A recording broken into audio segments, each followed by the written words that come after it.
Biz shu darajada rivojlanishda ortda qoldikmi? Xabaringiz bor, yaqindagina Bunyodkor stadionida O'zbekiston-Qirg'iziston uchrashuvida bir necha ming kishi qo'lida chiptasi bo'la turib stadionga kira olmadi.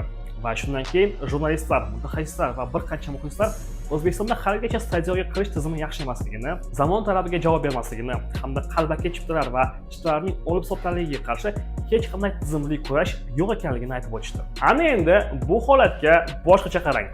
Aynan shu paytda dunyoning boshqa bir chekkasida stadionga mana bunday kirsa ham bo'lar ekan. Bu Argentina, River Plate stadioni va bu yerda stadionga kirish uchun Face ID dan foydalanar ekan. Qanday qilib deysizmi? Hammasi oddiy. Birinchi navbatda telefoningizga mobil ilovani yuklab olasiz va u yerga o'zingizning Face ID'ingizni kiritasiz.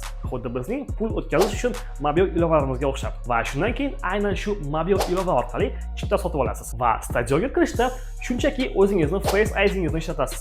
Ya'ni agarda shu inson haqiqatan ham chiptani sotib olgan bo'lsa, uning Face ID'si tasdiqlanadi. Ko'rib turibmizki, hech qanday QR kod, hech qanday chipta umuman yo'q va ko'rib turibmizki, aynan shu Face ID orqali olib sotilarga qarshi ham kurashsa bo'lar ekan. Biz esa haligacha QR kodni to'g'ri ishlatish bilmaymiz.